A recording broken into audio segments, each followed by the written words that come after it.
자, 오늘까지 이제 히브리서 마지막 이제 마무리하도록 하겠습니다. 히브리서 12장 5절부터 13절까지 오늘 새벽에 볼 말씀 제목은요, 사랑하니까 징계하신다입니다. 주일 말씀 기억하시죠? 믿음은 경주와 같다. 달리기 경주와 같습니다. 그래서 무거운 짐은 내려놔야 하고 얽매이기 쉬운 죄는 벗어버려야 하고 어떤 시험과 환난과 어려움에도 각자 우리 앞에 놓여진 그 경주를 끝까지 포기하지 말고 인내함으로써 완주해야만 하는 겁니다.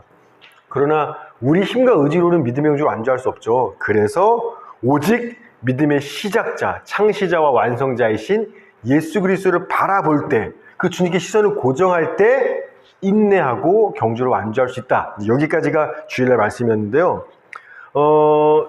이 믿음의 경주에서 주일날 봤던 거는 우리가 해야 될 일이에요. 달리는 우리가 해야 될 일을 봤더라면 하나님께서도요, 당신의 자녀인 우리가 믿음의 경주를 완주할 수 있도록 하나님이 하시는 일이 있어요. 하나님이 하시는 역할이 있는데 그게 뭐냐면, 여러분, 좋은 선수가 나오려면 누가 좋아야 되냐면 코치가 좋은 코치여야 돼요. 그래서 좀 잘 되는 이렇게 엘리트들은 외국 유명한 코치들 데려가도 훈련 받잖아요. 마찬가지로 우리가 믿음의 경주를 완주하는 훌륭한 선수가 되려면 하나님은 우리의 코치 역할을 해주신다는 겁니다. 코치들은요, 선수들을 혹독하게 훈련시키죠. 선수 옆에 딱 붙어서 발 더 높이 들어! 야, 자세 틀렸잖아. 자세 바로 잡어! 한 개만 더 하자. 버텨! 막 옆에서 하는 게 코치 역할이잖아요. 이건 코치들이 선수가 고통받는 걸 즐기기 때문에 막 고통시키려고 그렇게 하는 게 아니죠. 오히려 정반대예요. 그 선수를 내 선수로서 아끼고 사랑하기 때문에 혹독하게 옆에 붙어서 훈련시키는 겁니다. 그래서 그 선수가, 내가 맡은 선수가 끝까지 경주를 완주하고 마침내 승리하고 이길 수 있도록 코치는 선수들을 혹독하게 훈련시키는 겁니다. 좋은 코치가 있다라고 하면 제가 제일 먼저 떠올랐던 사람이 박미희 씨예요. 혹시 누군지 아세요? 박미희? 김연아 엄마입니다. 김연아 선수 엄마. 딸의 좋은 친구이자 동시에 무서운 코치였죠. 이 딸이 세계적인 선수가 딸을 만들기 위해서 7살 때부터 이 엄마가요, 코치가 되어서 아침부터 밤까지 실내 아이스링크를 떠나질 않았다는 거예요. 다른 엄마들은 중간에 애는 또 훈련하고 있으니까 그냥 엄마들은 떠나더라도요, 이 박미 씨는요, 김연아 선수 옆에를 떠난 적이 없대요. 아침부터 달라붙어서 뭐 잘못하고 있나, 실수한 거 잘못한 게 뭐가 있나를 다 찾아내서 막 무섭게 소리 질렀다라는 거예요. 뒤에서 똑바로 안 해! 또 피뛰어! 막 이렇게. 그래서 막 그때 엄하게 바로 잡았다라는 겁니다. 딸이 아무리 힘들어도요, 그 링크를 하루에 100바퀴씩 계속 뛰게 만들었다는 거예요. 손흥민 선수도 마찬가지죠. 그런 세계적인 선수 플레이어들 뒤에는 자기들이 있는 게 아니라 코치, 엄한 아빠, 엄마 같은 코치가 있었던 겁니다. 그래서 김연아 선수 엄마는요, 유명한 피겨 선수들의 비디오 다 자기가 직접 찍고 연구하고, 나중에는 얼마나 연구를 했냐면 엄마가, 김연아 선수가 목에 목걸이 매달고 점프할 거 아니에요. 돌 때 이 목걸이가 미치는 영향이 얼마나 있을까? 그것까지 연구해서 아이 딸을 가르칠 만큼 치열하게 연구했다라는 겁니다.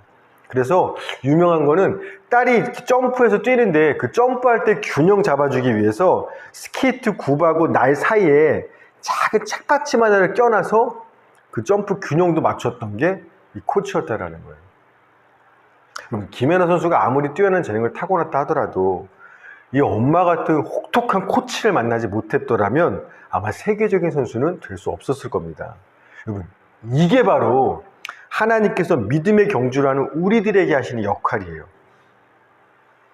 이 박미희 씨가 사랑하는 딸을 세계적인 선수로 키워내기 위해서 혹독하게 코치 훈련을 시켰듯이 하나님께서도요, 당신의 아들과 딸 된 우리들이 이 땅에서 이 믿음의 경주를 끝까지 완주하고 결승선을 통과해서 승리의 면류관을 받게 만드시기 위해서 하나님도 우리 곁을 떠나지 않아요.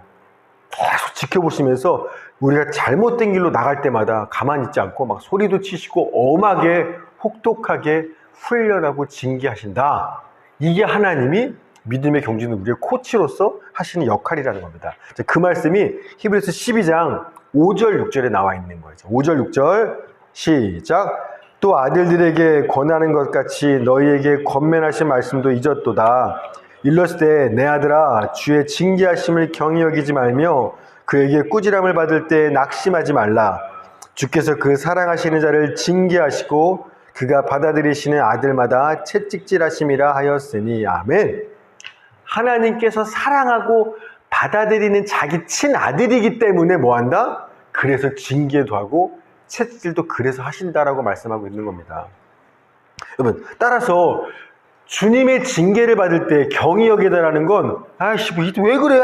무시하거나 가볍게 여기지 말라는 거예요. 그리고 또 낙심하지도 말라는 겁니다. 너무 힘들어, 너무 무서워, 낙심하지도 말아야 되고 오히려 감사함으로 기쁘게 받아내야만 하는데 하나님이 사랑하니까 징계하는 거니까요. 그런데 그 당시 성도들은요, 자신의 믿음을 연단하는 시험과 고난이 오자 버티지 못하고 낙심해버리고 에이씨 안 해!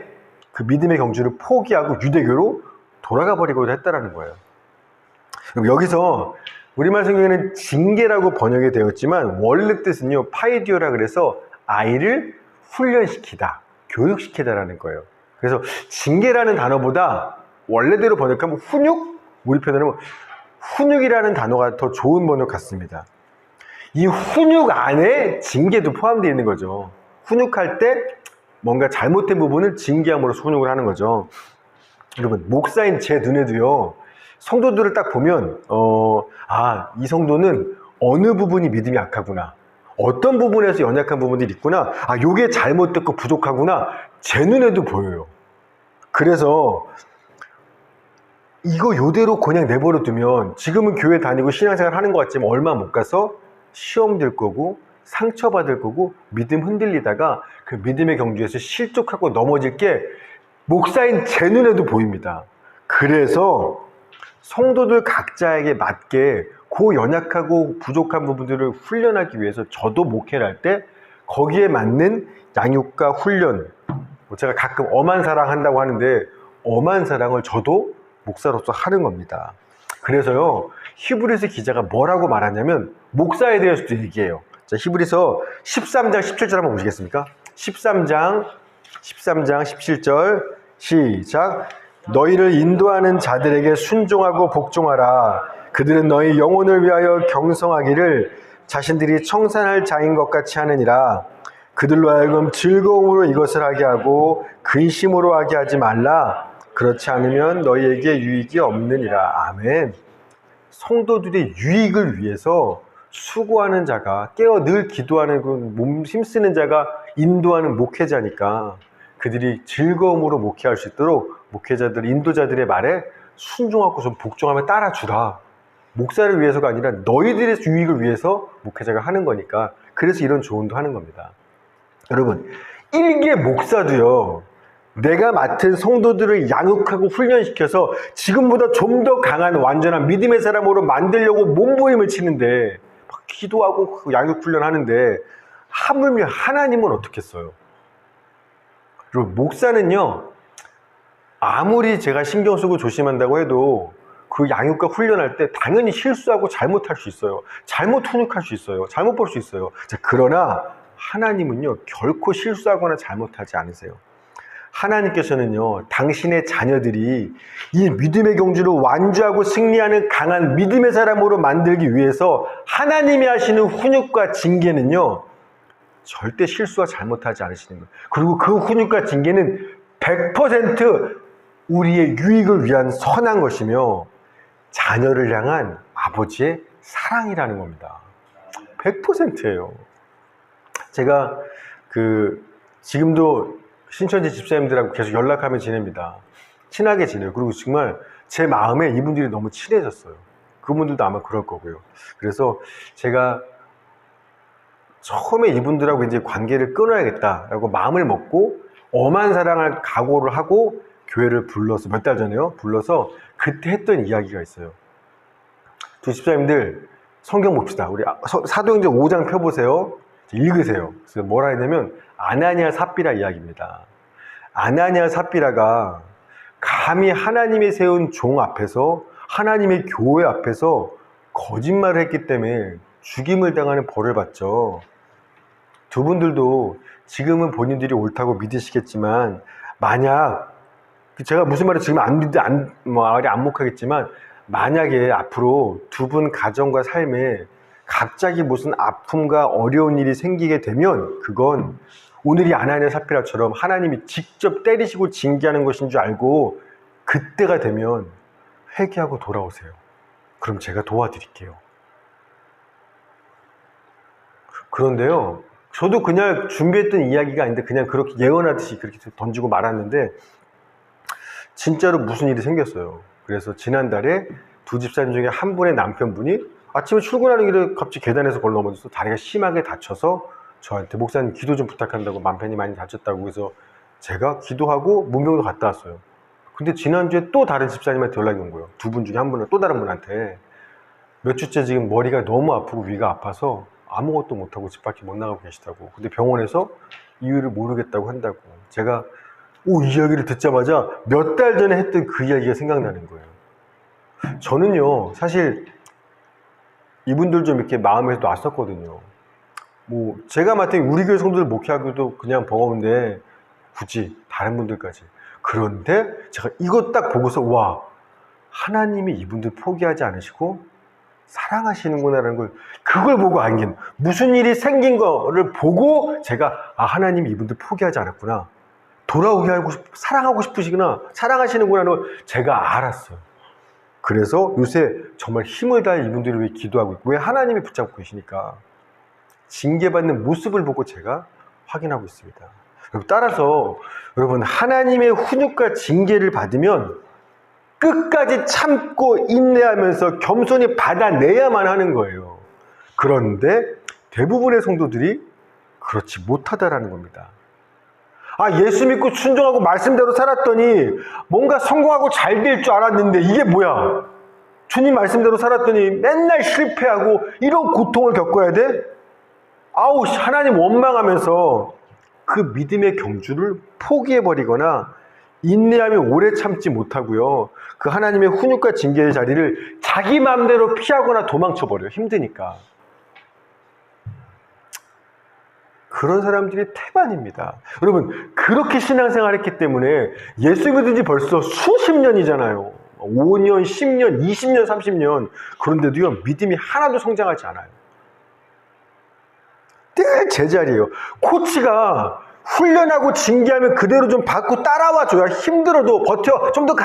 그러면 따라와줘야 세계적인 수준이 될 만큼 믿음과 실력이 성장하고 자라날 수 있는 건데요.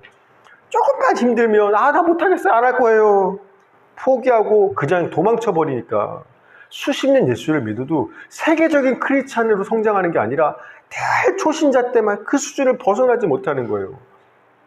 이 아버지의 훈련과 훈육과 징계를 도망쳐버리니까, 낙심해버리니까. 그래서 오늘 히브리서에서 이렇게 말씀하고 있는 겁니다. 12장 7절 8절이에요. 히브리서 12장 7절 8절 시작. 너희가 참음은 징계를 받기 위함이라.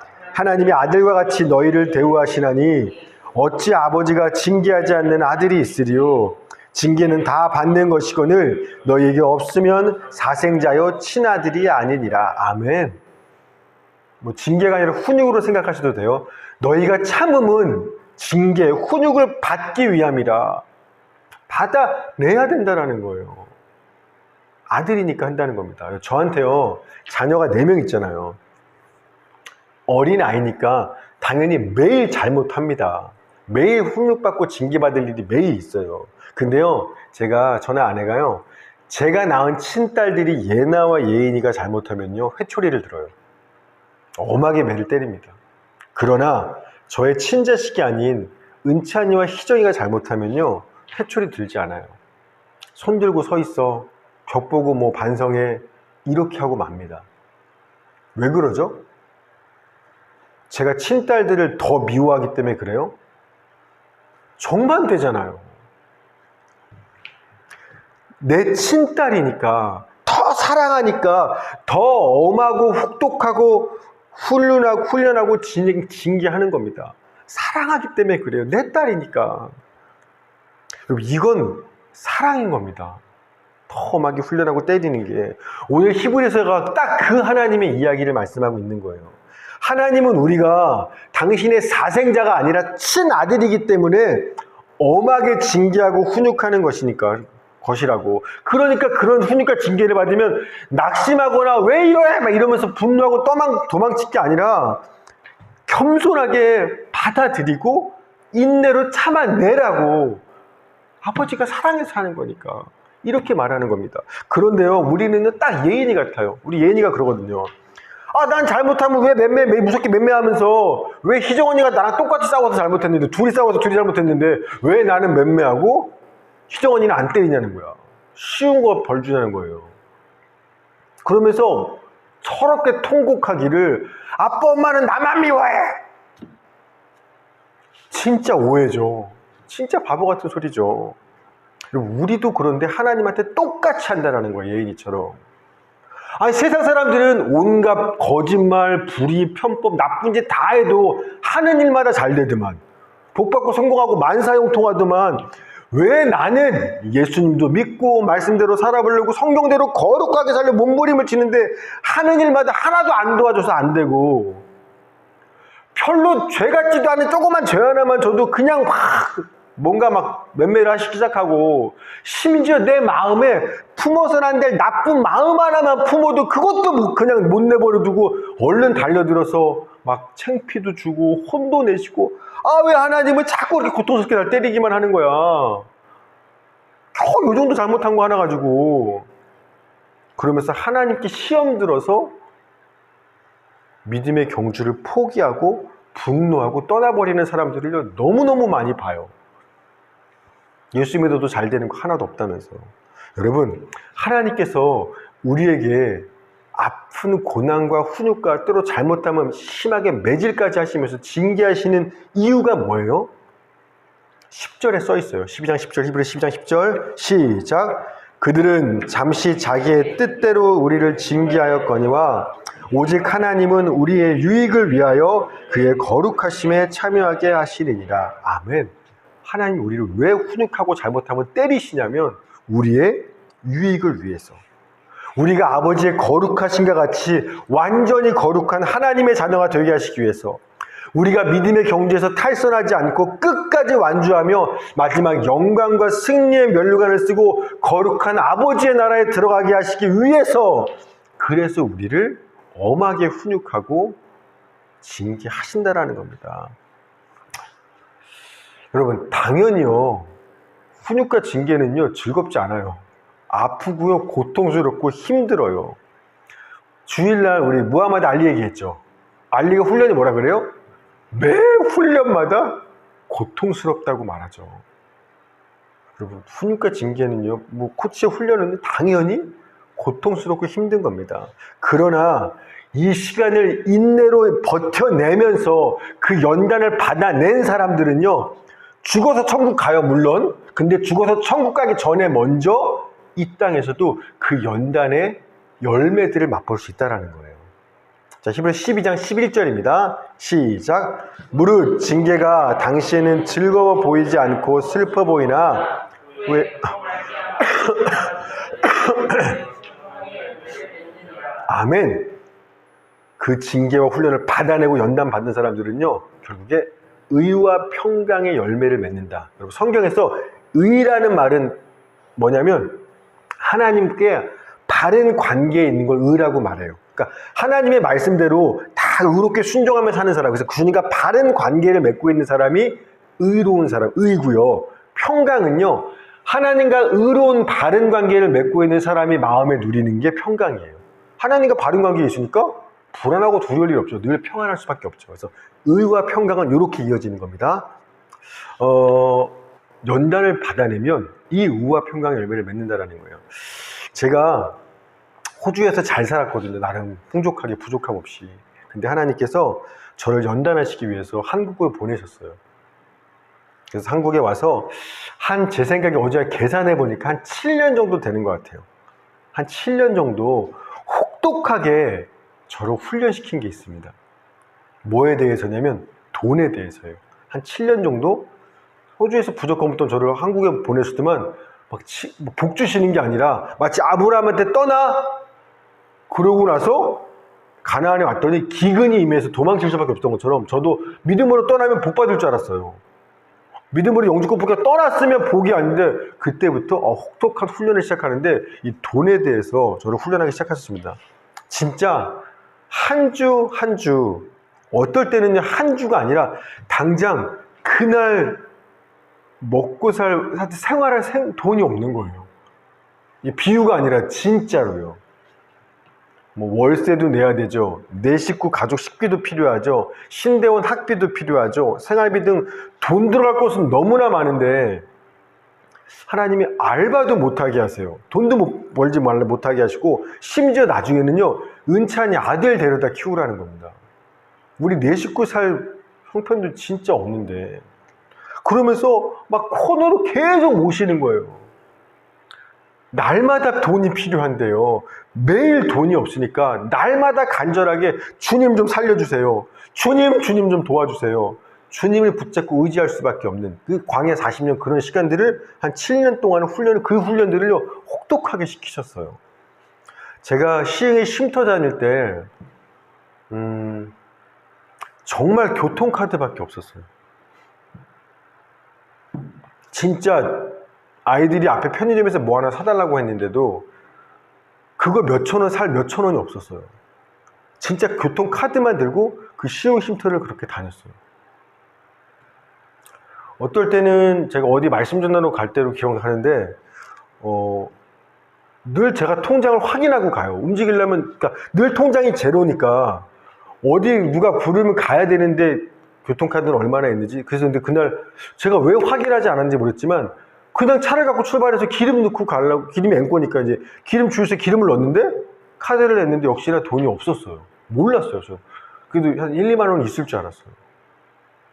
그래서 신분증 맡겨놓고 주유소에 이제 기름을 넣었는데 돈이 없으니까 신분증을 맡겨놓고 제가 집에 갔더니 그때 아마 효정이랑 리이가 아마 집에 있었어요. 없었으면 큰일 날 뻔했어요. 있어서 나 지금 어디 가야 되는데 돈이 없어갖고 기름 넣고 신분증 맡겨놓고 갔다고 돈 10,000원, 20,000원만 해서 50,000원인가 아마 효정이가 빌려줘서 그걸로 기름값 내고 이런 시간들을요 정말 7년을 보냈어요. 정말 돈에 대해 사람이 혹독하게 당연히 힘들어요. 당연히 힘들어요. 뭐 우리 가족 여름 휴가를 갔는데 지금도 기억나. 예나가 3살 때였는데 그 돈가스 먹고 싶다고 휴가 갔는데 어디 펜션도 갈 수 없어. 돈이 없으니까 못 가요. 홍천에 부모님 댁을 갔다가 오는데 그 돌아오는 길에 애가 이제 너무 배고프다 그래서 돈가스 먹고 싶다고 하는데 셋이서 하나 시킬 수도 없고 사실 돈도 없었고 그래서 그 돈가스 집 주차장에 차를 대놓고 그 홍천에서 먹다 남은 거 싸온 음식들 그거 꺼내서 그 주차장에서 그 더운데 막 그거 애 먹였던 기억들이 나요. 왜냐면 없으니까요. 그런 시간들을 7년을 살았어요. 진짜로. 매달. 당연히 힘들고 어려웠어요. 그런데요, 제가 그 연단의 시간들을 지나고 나서 어떻게 됐냐면, 와, 지금 잘 살고 있잖아요. 와, 진짜 나와 우리 가족의 생계를 책임지는 분은 돈님이 아니라 주님이 맞다라는 것들에 대해서 이 마태복음 말씀의 산상수훈 말씀에 대해서 제가 아멘 옛날부터 알았죠. 그러나 진짜로 그 말씀이 저한테 아멘 믿어졌어요. 연단 받고 나니까 하는 거예요. 들어서 아는 건 다 알죠. 겪어봐야 아는 거예요. 와, 우리의 필요에 대해서 하나님이 다 아시고 먹을 거 입을 거 다 챙겨주시는구나, 책임지시는구나, 죽이시지 않는구나, 이걸 진짜로 경험하게 됐어요. 그러다 보니까 돈 전에는요 한쪽 주님을 섬긴다고 말하지만 한쪽으로 살짝 돈도 의지했어요. 현실은 현실이고 돈이고 신앙은 주님이고 이런 식으로 양다리 걸쳐 살았는데 이 연단의 혹독한 시간들을 지나면서 제가 정말 주님만 의지하고 사는 게 됐어요. 주님과 의로운 바른 관계를 맺었어요. 그러고 나니까요 그 후로는 지금까지는요 돈이 있던 없던 우리 살 집이 있던 없던 형편이 어떠든 아무 상관없이 진짜 주님 믿어지고 나니까 제 마음에 진짜 완전한 자유와 평강이 그제서야 임한 겁니다. 이제는 뭐 그런 것들이 흔들리지 않아요. 왜?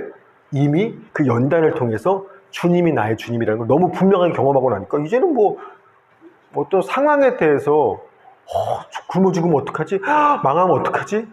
그런 것들 때문에 더 이상 흔들리지 않는 진짜 평강이 임하게 되었다라는 겁니다. 여러분, 하나님의 훈련과 징계와 연단은 당연히 시간인 이런 것들은 힘들고 어려워요. 즐겁잖아요. 그러나 그 연단의 시간들을 인내함으로 버텨내고 연단 받은 사람들은요, 주님을 향한 믿음이 성장하게 되면서 더욱 하나님 안에서 참된 자유와 평화와 기쁨의 열매들을 누리게 된다라는 겁니다. 아멘. 그러니까 연단이요, 훈련이 어려워도요, 지금 여기서 이 땅에 사는 동안에도 우리한테 행복이고요, 죽어서도 영원한 승리의 면류관이고요. 그러니까 아버지의 훈련과 징계와 연단은 유익한 겁니다. 따라서 지금 우리가 어떤 자리와 상황과 형편에 있든지 간에 여러분 재수 없는 거 아니에요.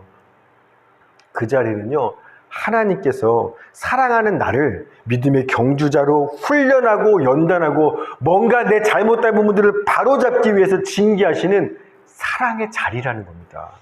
그러니 낙심하며 힘들어 죽겠어, 못 먹겠어 포기하며 주저앉아 있거나 겁쟁이처럼 이번에 또 피할 길만 찾아보고 도망치거나, 여러분 이렇게 하시면 안 되는 거예요. 피곤한 손과 무릎을 일으켜 세우고 끝까지 버티며 일어나야 한다라는 겁니다.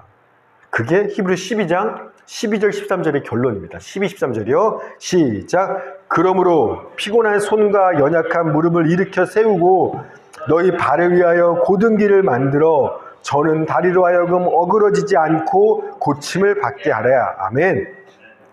그래서 이 결론이 나오는 거예요. 그러므로 피곤한 줄 알아? 연약한 무릎인 줄 알아? 그런데 주저앉아 있으면 안 돼. 일어나. 버텨내. 인내해. 전진해. 왜? 너희의 유익을 위한 하나님의 사랑이니까. 사랑하는 여러분, 따라서 여러분이 처한 형편을 보면서 낙심하지 마셔야 돼요. 또 자기 자신을 보면서 자기 연민과 신세한탄에 빠지지도 말아야 돼요. 형편도 보지 말고 자기도 바라보지 말고 누구를 바라보라? 믿음의 주요 완전케 하시는 예수 그리스도를 바라보라. 주님을 바라보고 믿음으로 일어나셔야 하는 겁니다. 내가 죽으면 죽었지 절대 물러서지 않을 거야. 이제까지는 겁쟁이처럼 힘들 때마다 피했지만 이번엔 절대 도망치지 않을 거야. 버텨낼 거야. 지금까지 늘 귀로만 하나님이 살아있다고 들었는데 내가 이번에만큼 오늘 이 자리에서, 이 힘든 이 자리에서 도망쳐 버텨냄으로써 나를 사랑하시는 그 주님을 진짜 만나고 말 거야. 그런 마음의 결단을 하고 버티고 인내해야만 하는 겁니다. 그러면 반드시 여러분 하나님을 훈련하시고 인내하시는 그 징계의 그 자리에서요, 하나님께서 끝까지 버텨낼 힘도 주실 것이고 우리를 만나 주실 것이고 우리를 더욱 믿음의 강성한 자로서 세워 나가실 겁니다. 그런 은혜가 우리 책간 주식에서 모두에게 있기를 주의 이름으로 축원합니다. 하나님 감사합니다. 오늘 이 새벽에 가슴 설레고 떨리는 주의 말씀을 듣게 하시니 감사합니다. 우리가 있는 삶의 현장 자리들이 진짜 우리의 믿음을 연단하기 위한 훈련장이기 때문에, 때로는 나의 잘못을 바로잡기 위한 징계하는 시간들이기 때문에 당연히 힘들고 어렵고 고통스럽습니다. 그러나 주님, 겁쟁이처럼 도망치지도 않게 하시고 정말 연약한 자처럼 포기하고 무릎 꿇지도 않게 하여 주시옵소서.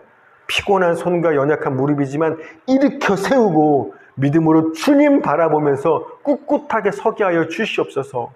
과거의 과거의 장수들이 전쟁터에서 죽을 때도 무릎 꿇고 죽기 싫어서 정말 선체로 칼 부여잡고 죽었던 것처럼 오늘 저희도 그런 결연한 심령으로 아무리 힘들고 어려워도 도망치지 않고 죽어도 서서 죽겠다라는 믿음으로 버티고 인내하게 하여 주시옵소서. 주님 바라볼 때 그 힘을 얻는 은혜를 경험케 하시고 이 자리에 버티고 인내함으로 말미암아 지금도 나와 함께 하시는 사랑하는 주님을 인격적으로 만나볼 수 있는 은혜가 우리 사랑하는 착한 형제들 모두에게 있게 하여 주시옵소서. 감사드리며 살아계신 예수님의 이름